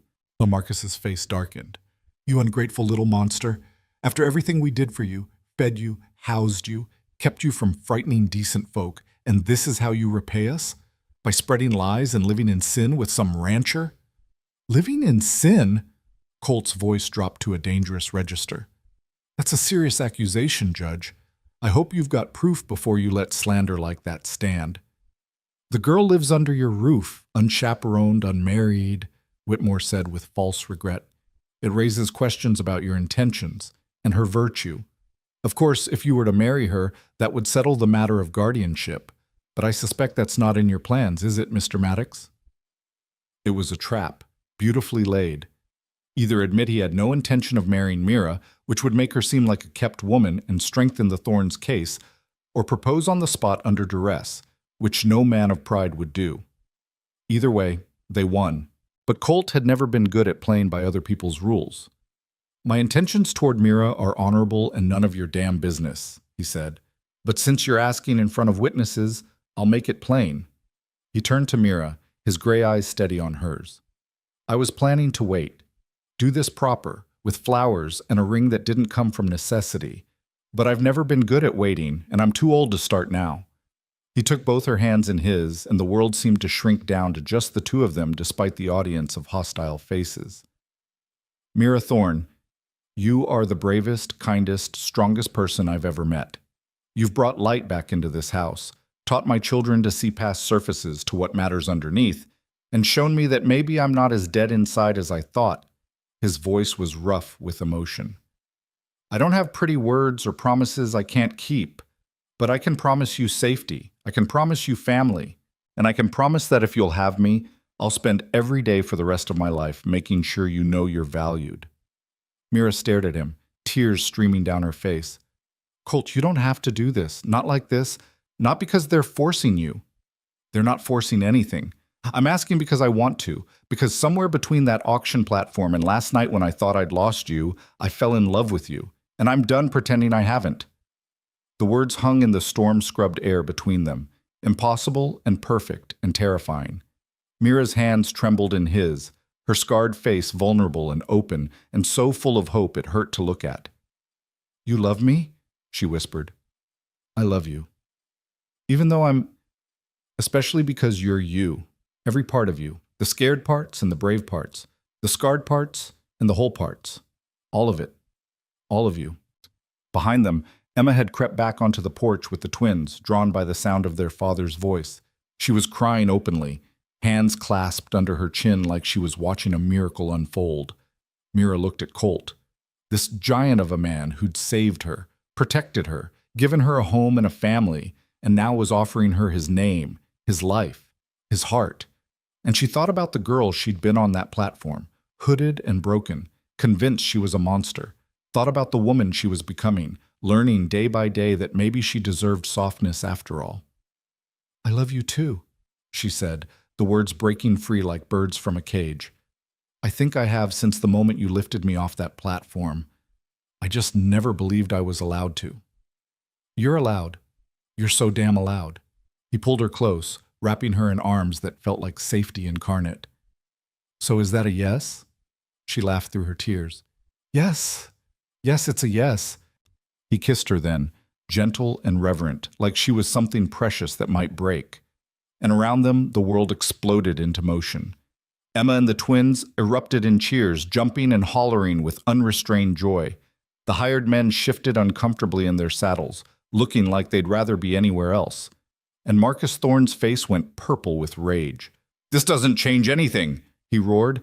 That engagement isn't legal. There's no license, no waiting period, no...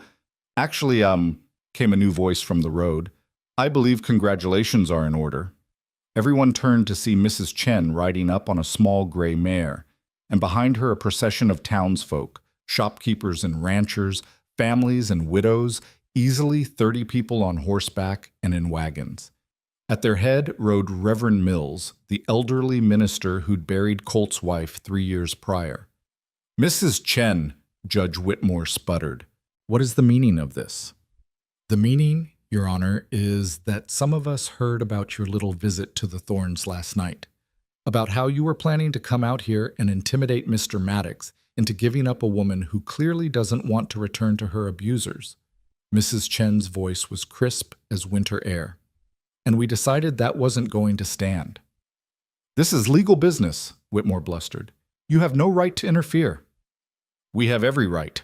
Reverend Mills urged his horse forward, his white beard bristling with righteous indignation. I've known Colt Maddox for 20 years. He's a good man, a godly man, and if he says that girl has been mistreated, I believe him. Furthermore, if he wants to marry her, I'll perform the ceremony right here and now, and you can take your objections to the Almighty. You can't just... There are laws. Marcus was nearly apoplectic now. Papers to file, witnesses required, a waiting period of... No waiting period required in cases of emergency, Mrs. Chen interrupted. And I'd say a judge and a lynch mob showing up at dawn constitutes an emergency. As for witnesses, we've got 30 right here. She looked at Colt. That is, if you're serious about this proposal. Colt never took his eyes off Mira. Dead serious. Then let's make it official. Reverend Reverend Mills dismounted with the stiffness of age and made his way to where Colt and Mira stood. The townsfolk formed a rough semicircle around them, creating a barrier between the couple and the Thorns group. Judge Whitmore looked apoplectic, but even he wasn't stupid enough to challenge 30 armed citizens on their home ground. "Now then," the Reverend said, pulling a worn Bible from his coat. "This is a bit irregular, but the Lord works in mysterious ways. Do you, Colt Maddox, take this woman as your lawfully wedded wife, to have and to hold from this day forward, for better or worse, in sickness and health, till death do you part?" "I do," Colt said without hesitation. "And do you, Mira Thorne, take this man as your lawfully wedded husband, to have and to hold from this day forward, for better or worse, in sickness and health, till death do you part?" Mira looked at Colt, at his children watching from the porch with shining eyes, at the circle of townsfolk who'd ridden out at dawn to defend her right to choose her own life. Then she looked at her parents, at their faces twisted with impotent fury, and she smiled. "I do." "Then by the power vested in me by God in the territory of Montana, I pronounce you husband and wife. What God has joined together, let no man put asunder." The Reverend beamed at them. "You may kiss your bride, son." Colt cupped Mira's face in his huge hands, his thumbs gentle on both her smooth cheek and her scarred one, and kissed her like she was air and he'd been drowning. The crowd erupted in applause and cheers, hats thrown in the air, whooping that echoed across the hills. When they finally broke apart, both breathless, Mira was laughing and crying at once. "We're married! We're actually married!" "You're stuck with me now," Colt said, grinning wider than she'd ever seen him smile. "I can live with that." Marcus's voice cut through the celebration like a knife. "This is a farce, a mockery. That marriage isn't legal and we'll have it annulled before—" "Judge Whitmore," Mrs. Chen said sweetly, pulling a folded paper from her saddlebag. "Would you care to explain this document I found in the county clerk's office? The one showing that Colt Maddox did file the proper ownership papers for his auction purchase 3 days after the transaction, dated, stamped, and signed by the clerk himself?" The color drained from Whitmore's face. "That's impossible. I checked the records myself, and you missed it because you were looking under livestock instead of personal contracts. Easy mistake to make. Unless, of course, you weren't really looking at all and just took Marcus's word for it." She smiled, showing teeth, which would suggest collusion between a judge and a plaintiff. "Grounds for disbarment, I believe." Whitmore opened and closed his mouth like a landed fish. Marcus looked between the judge and the crowd, finally understanding that the trap he'd laid had snapped shut on his own leg. "This isn't over," he snarled. "You can't keep her. She's ours by blood."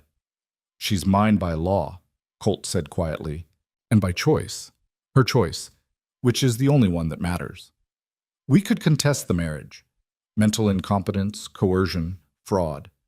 "You could try," Mrs. Chen agreed. "Of course, then we'd have to bring up the real story of how Mira got those scars. Funny thing, I've been doing some asking around. Turns out there were witnesses to that fire 16 years ago. People who remember seeing Marcus Thorne stumbling drunk from the house before it went up. People who remember how convenient it was that his mother died and his 5-year-old daughter got blamed." The silence that followed was absolute. Marcus went white, then red, his hands clenching into fists.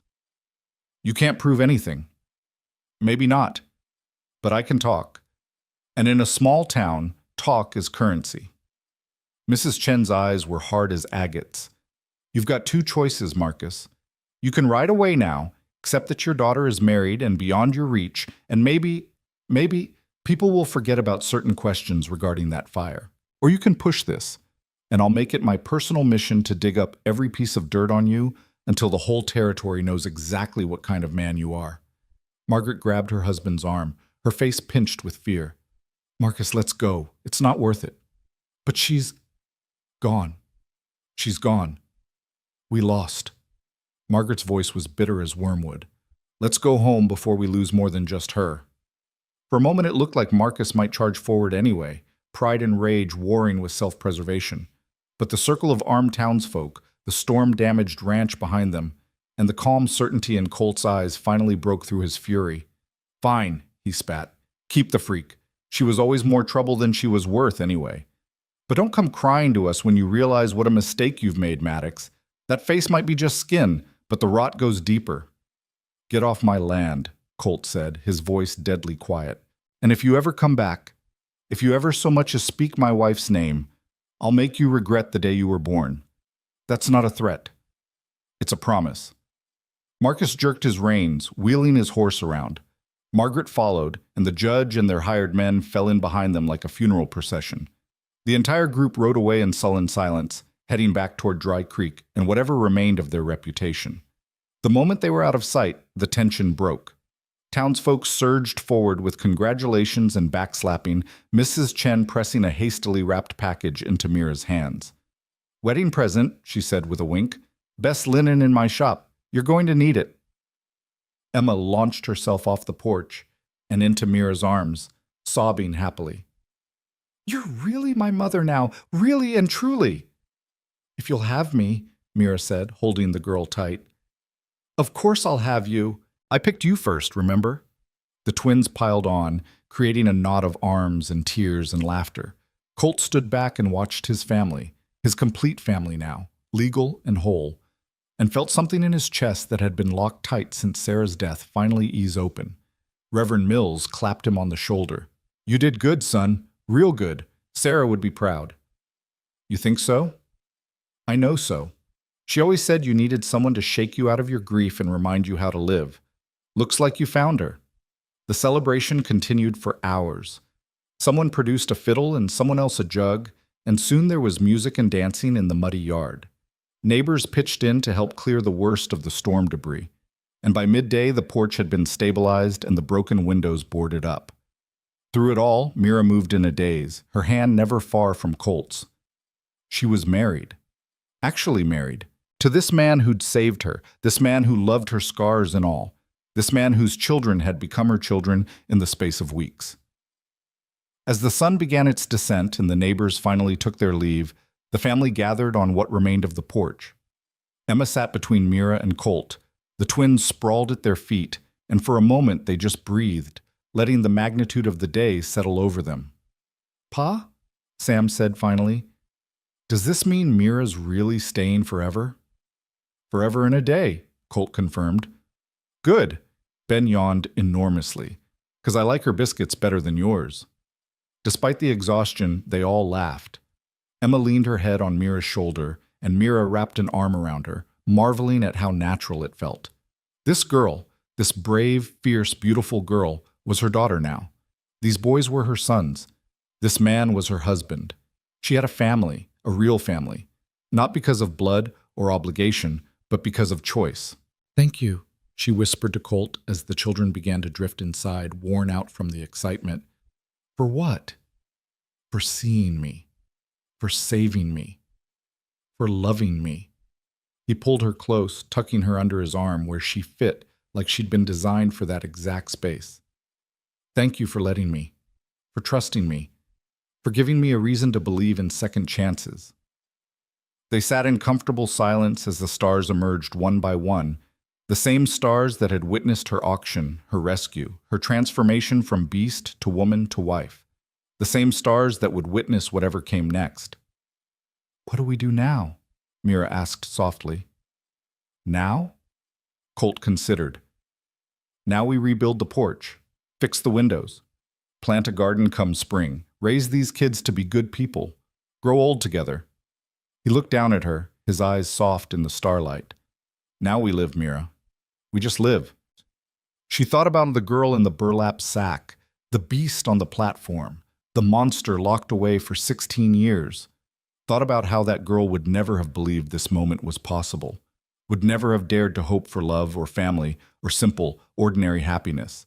And she thought about how wrong that girl had been, how much strength she'd had all along, buried under the weight of other people's cruelty. How much capacity for love and joy and fierce protective courage. "I'd like that," she said, leaning into her husband's warmth as the night settled around them like a blessing. "I'd like that very much." Inside the house, Emma was getting the twins ready for bed, her voice carrying through the broken windows as she narrated some elaborate bedtime story involving dragons and knights and a princess who saved herself. The sounds of home, of family, of belonging. Mira closed her eyes and let herself feel it, all of it, the fear and the joy, the pain and the healing, the ending and the beginning. Let herself believe finally, completely, that she deserved this, that she was worth saving, that she was, and always had been, human. Later that night, after the children were asleep and the house had settled into quiet, Colt found Mira in the kitchen. She was washing dishes by lamplight, and something about the domestic simplicity of it, his wife in his kitchen, in their home, made his throat tight. "Leave those," he said softly. "Come with me." He led her outside to where the old burlap sack hung on the line, exactly where he'd left it weeks ago. It swayed gently in the night breeze, a ghost of who she used to be. "I kept meaning to throw this away," he said, "but I couldn't. Didn't feel right." Mira reached out and touched the rough fabric, remembering the suffocating darkness, the shame, the belief that she deserved to be hidden away. Then she let her hand fall. "I don't need it anymore," she said. "I'm not afraid to be seen."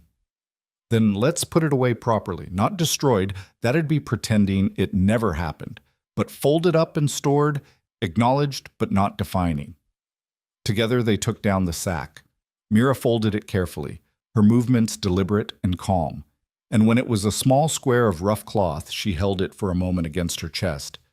"Thank you for protecting me when I needed protecting," she whispered to it. "But I don't need you anymore." Colt took it from her and placed it in a trunk in the barn, closing the lid gently. When he returned, Mira was standing in the moonlight, her face upturned to the stars, her scars silver in the pale light. "You're beautiful," he said, not for the first time and not for the last. She looked at him and smiled, that lopsided, imperfect smile that lit up her whole face. "I'm starting to believe you." He crossed to her and took her hands, and they stood there under the vast Montana sky. Two broken people who'd found each other in the wreckage and decided to build something whole. "I love you," she said, the words coming easier now. "I love you so much." "I love you too, and I'm going to spend every day making sure you never doubt it." He kissed her then, gentle and deep, a promise and a beginning. And when they finally pulled apart, both breathless, Mira laughed, a sound of pure, unguarded joy. "What?" Colt asked, smiling at her happiness. "I was just thinking about what they used to call me. The beast in the sack." She shook her head, marveling. "But you looked inside and found something worth loving." "I found you," he corrected, "and you were always worth loving. You just needed someone to show you." They walked back to the house hand in hand, their shadows long in the moonlight, their future uncertain but full of possibility. Behind them, the barn door swung gently in the breeze, and inside the trunk, the burlap sack lay folded and still. A relic of a past that no longer had power, a reminder of how far one girl had traveled from monster to woman to wife to mother. A symbol of survival, yes, but also of transformation, because the beast in the sack had never existed. There had only ever been Mira, waiting to be seen, waiting to be saved, waiting to become who she was always meant to be. And now, finally, she was free. The first month of marriage passed in a blur of reconstruction and revelation. The damaged porch became a family project, with even the twins hammering nails under Colt's patient supervision, while Mira and Emma replaced the shattered windows with new glass ordered from town. Each board laid, each pane fitted, felt like building something more than just a house. They were constructing a future, piece by deliberate piece. But it was the small moments that Mira treasured most. The way Colt's hand would find hers under the dinner table. The way Emma started calling her Ma without fanfare or announcement, like it was the most natural thing in the world. The way the twins would race to show her their latest drawings or discoveries, competing for her attention with the fierce devotion of children who'd decided she was theirs to love. She'd started supplying Mrs. Chen's store with bread and pastries, her baking becoming locally famous within weeks. People came from neighboring ranches just to buy her cinnamon rolls, and the income, her own income, earned by her own hands, felt like freedom in tangible form. She kept the money in a tin on the kitchen shelf, and sometimes she'd just look at it, marveling that she could own something, build something, be something beyond what others had told her she was. But freedom, she was learning, wasn't just the absence of chains.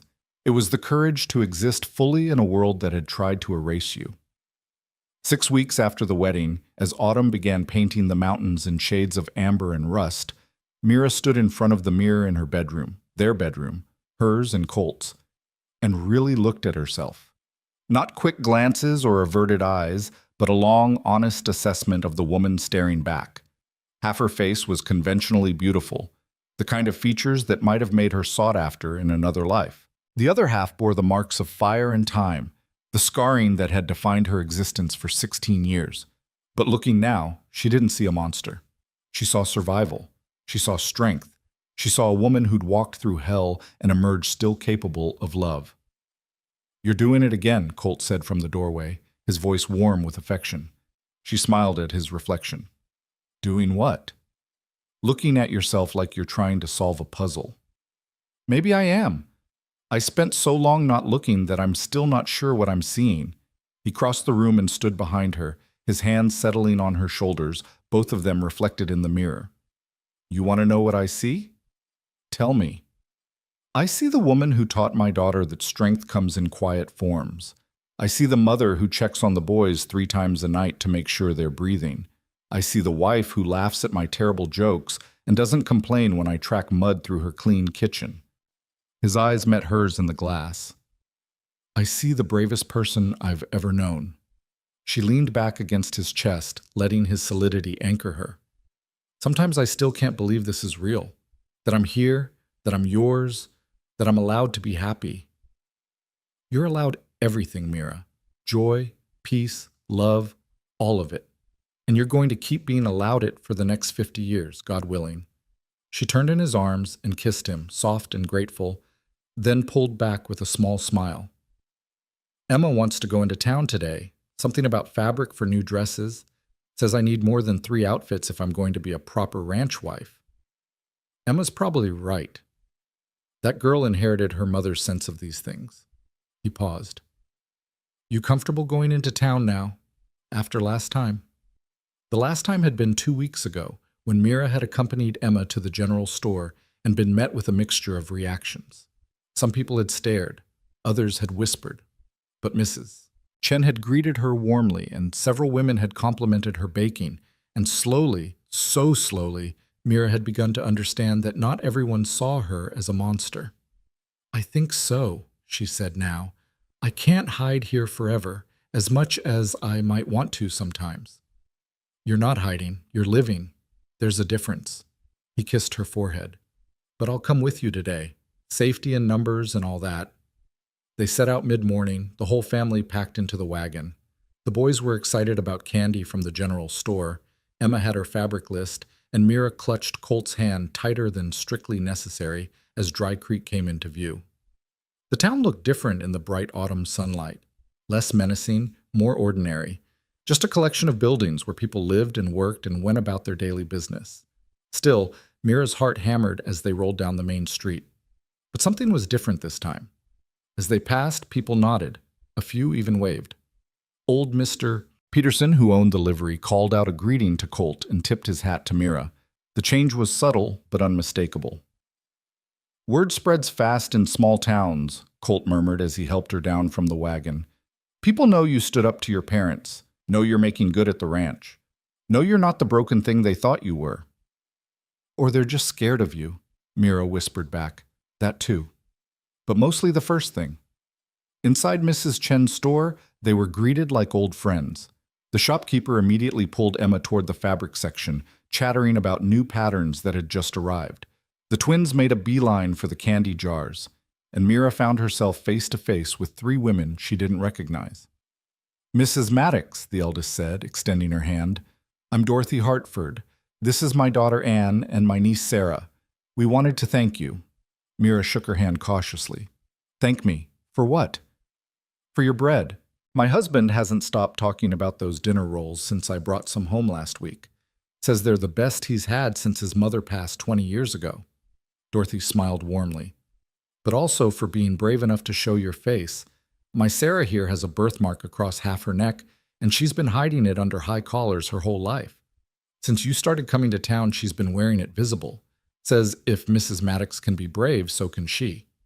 The young woman, Sarah, blushed but nodded, pulling down her collar to reveal a port wine stain that spread across her throat like spilled wine. It's not the same as what you survived, she said quietly.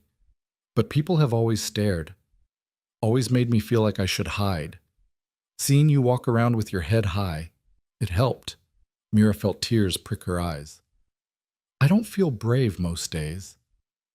That's what makes it brave, Dorothy said gently. Doing it scared. That's real courage. They talked for a few more minutes before the women made their purchases and left. Mira stood there, stunned, until Colt appeared at her elbow with an armload of supplies. You all right? I think I helped someone, just by existing, by not hiding. You've helped a lot of people, darling. You just don't see it yet. The rest of the visit passed without incident. They loaded their supplies, collected the children, and were preparing to leave when a commotion at the far end of the street caught their attention. A young girl, no more than 7 or 8, was crying on the church steps while her mother tried frantically to comfort her. As they drew closer, Mira could see why. The child's dress had caught on something and torn badly, revealing bandages on her arm. I'm sorry, Mama, the girl sobbed. I'm sorry I'm so clumsy. I ruin everything. The mother looked exhausted and worried. It's all right, sweetheart. We'll fix it. We always do. Mira found herself moving toward them before she'd consciously decided to. Colt followed, always her shadow, always her support. Excuse me, Mira said softly. I couldn't help but overhear. I'm pretty good with a needle. Maybe I could help. The mother looked up and recognition flickered across her face. She'd clearly heard about Mira. Everyone in town had by now, but whatever she'd heard didn't translate to hostility, just relief. Oh, would you? I'm terrible at mending, and this is her only good dress. We were supposed to meet her father at the hotel, but now... She trailed off helplessly. May I? Mira asked the little girl, who was staring at her with wide eyes. The child nodded, and Mira knelt on the steps, examining the tear. This isn't so bad. I can fix it right here if you have thread. The mother produced a small sewing kit from her bag, and Mira set to work. Her stitches were small and precise, nearly invisible. As she worked, she noticed the little girl staring at her scarred side. Does it hurt? The child asked with the blunt curiosity of youth. Not anymore. It did once, a long time ago. What happened? There was a fire when I was about your age. I got burned. Were you scared? Mira paused, considering the question seriously. Yes, very scared. And I stayed scared for a long time after, but I'm not scared anymore. Because you're brave now? Because I found people who love me no matter what I look like, and that made it easier to be brave. The little girl thought about this, then pointed to her own bandaged arm. I fell. Mama says I might have a scar. Scars aren't so bad, Mira said gently, finishing the last stitch and biting off the thread. They're just proof you survived something hard. They're like medals, really. Medals you wear on your skin instead of your shirt. The child's face brightened. Medals. I like that. Mira handed the repaired dress back to the mother, who looked close to tears. Thank you so much. How can I repay you? No payment needed. Just pass the kindness forward when you get the chance. As they walked back to the wagon, Emma appeared at Mira's side, pride shining in her eyes. That was really nice what you did. It was just mending a dress. It was more than that. You gave that little girl a different way to think about her scar. That's bigger than sewing.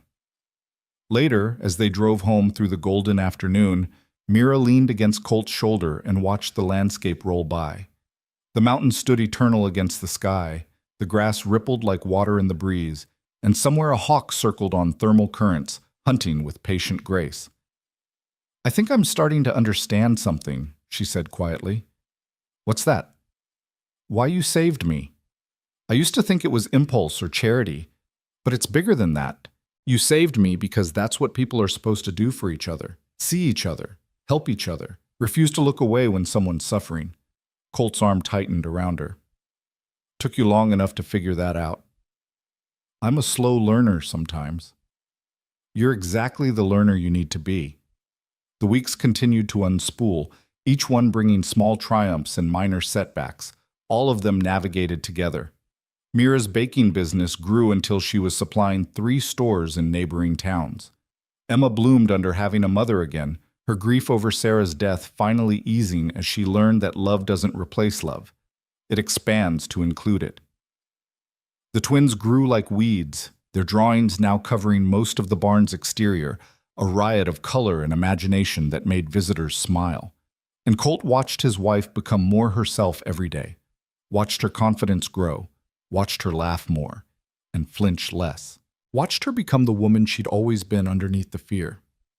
3 months after the wedding, on a crisp December morning with snow threatening in the gray-bellied clouds, Colt found Mira in the barn. She was standing in front of the trunk where they'd stored the burlap sack, her hand resting on the lid. "You thinking about it?" he asked. "Thinking about burning it." "Why?" "Because it still has power. Even locked away, even folded up, I know it's here. And sometimes I wonder if I should destroy it completely, erase that part of my life." Colt came to stand beside her. "Or you could leave it. Proof of where you came from, reminder of how far you've traveled." "It hurts to remember." "Healing usually does." He paused.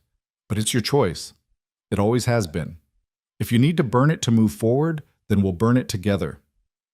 Mira stood there for a long moment, her hand on the trunk, feeling the weight of the decision. Then slowly, she lifted her hand and stepped back. "No," she said finally. "I think I'll leave it. Not because I need it or want to remember the bad parts, but because someday, maybe, I'll want to show my children or grandchildren what their mother survived, what she overcame, and maybe it'll help them be brave when they're scared. That's the spirit." Colt pulled her close, kissing the top of her head. "Now come on. Emma's been baking all morning, and the boys are dying to show you their Christmas surprise." Christmas at the ranch was a revelation. Emma had decorated every surface with pine boughs and holly. The twins had made ornaments from pine cones and string, and on Christmas morning, when they gathered around the small tree Colt had cut from the North Ridge, Mira felt something she'd never experienced before. She felt like she belonged to something larger than herself, something good and warm and permanent. The children gave her gifts they'd made: drawings, a carved horse from Ben, a pressed flower collection from Sam, a scarf Emma had knitted in secret, and when Colt handed her a small box wrapped in brown paper, she opened it with trembling fingers. Inside was a ring, simple silver etched with a running horse, the same one he'd promised her that day on the porch, but also a pair of matching earrings, delicate and beautiful. "I know I gave you a ring already," he said, "but that one was practical, done in haste. This one's because I want to, because you deserve beautiful things, because I love you." She threw her arms around his neck, crying happy tears while the children whooped and hollered. And later, when the excitement had died down and the children were playing with their new toys, she stood at the window wearing her new jewelry and watched snow begin to fall. Behind her, Colt wrapped his arms around her waist and rested his chin on her head. "Happy? Happier than I ever thought possible. Happier than I deserve." "You deserve everything, Mira Maddox. When are you going to believe that?" She turned in his arms and looked up at him, this man who'd given her everything: safety, family, love, and most importantly, the courage to believe she was worth all of it. "I'm starting to," she said. "Slowly, but I'm starting to." Winter deepened, spring returned, and life continued its steady rhythm. Mira's confidence grew with each passing season. She started teaching a baking class at the church hall, showing other women her techniques. She hired a young girl from town to help with deliveries, giving employment to someone who needed it the same way she once had. She became known not as the Beast or the Thorn Girl or even Colt's wife, but simply as Mira, baker, mother, friend. The scars that had once defined her became just another part of her appearance, no more remarkable than her brown hair or her slight build. And one summer evening, almost a year after their marriage, Mira stood on the newly rebuilt porch in a white cotton dress, her face uncovered, her hair braided and adorned with wildflowers Emma had picked that morning. She looked out over the ranch that had become her home, at the children playing in the yard, at Colt walking up from the barn with that steady, ground-eating stride. He climbed the steps and stopped in front of her, taking in the sight of her, his wife, backlit by the setting sun, looking like every dream he'd never dared to have. "What are you thinking about?" he asked. "About how far I've come, about that platform in Dry Creek, how I stood there convinced I was a monster, convinced I deserved everything bad that had ever happened to me." She smiled, that lopsided smile he loved. "And then this giant cowboy rode in and changed everything." "I didn't change anything, just saw what was already there." "You saved me, Colt, saved my life, yes, but more than that. You saved my heart. You looked inside the sack and found something worth fighting for." He pulled her close, and they stood there in the golden light while their children played and the mountains stood eternal and the future stretched before them, uncertain but full of promise. "They called you a beast," he murmured against her hair. "But I found a woman. I found my wife. I found my heart." She pulled back just enough to look at him, her scarred face and smooth face equally beautiful in that moment, equally beloved. "And I found mine. I thought it was dead, locked away in that room all those years, but it was just waiting for someone to show me it was safe to live again." Behind them, Emma called out that dinner was ready. The twins came running, covered in dirt and joy. The evening insects began their chorus. Life, in all its ordinary glory, continued. That night, after the children were asleep and the house had settled into peaceful quiet, Mira and Colt walked out to the eastern pasture where the first stars were emerging. They lay in the grass the way young lovers do, staring up at the infinite sky. "Do you ever regret it?" Mira asked. "Taking a chance on me?" "Never. Not once. Not even for a second." "Even when I burned the biscuits last Tuesday?" He laughed, the sound rumbling through his chest. "Even then. Though I won't lie, those biscuits were pretty bad." She swatted his arm, and they lay there laughing like children, like people who'd earned their joy through surviving sorrow. "I love you," she said when the laughter faded. "I love you so much it scares me sometimes." That's how you know it's real. Real love is terrifying because it matters so damn much. He turned his head to look at her. "But it's also the only thing that makes this short, hard life worth living." She thought about the girl in the burlap sack, the one who'd been so certain she was unlovable. Thought about how wrong she'd been, how much strength she'd had all along, buried under years of cruelty and lies. And she thought about the woman she was now, baker, mother, wife, friend. A woman with scars and stories and courage earned through survival. A woman who'd learned that beauty wasn't about symmetry or perfection, but about the capacity to love and be loved in return. "Maybe from today on," she whispered, echoing the words Colt had said to her months ago, "we live with nothing left to hide." "We already do, darling. We already do." They lay there until the stars crowded the sky from horizon to horizon, until the night air grew cool and drove them back inside. And as they walked hand in hand toward the house, toward their home, their family, their life, Mira looked back once at the barn where the burlap sack lay folded in its trunk. They had called her the beast in the sack, had tried to make her believe she was something to be hidden and ashamed of. But Colt had looked past the surface to the truth underneath. He'd found a woman worth fighting for, a heart worth saving, a love worth building a life around. And she had found the same in him, not a savior, but a partner. Someone who saw her completely and loved her anyway. Someone who'd helped her understand that she'd never been a monster at all. Just a girl who'd been taught to fear her own reflection. A girl who'd needed someone to show her that scars were just proof of survival, that being different wasn't the same as being wrong, that love could heal wounds thought to be permanent.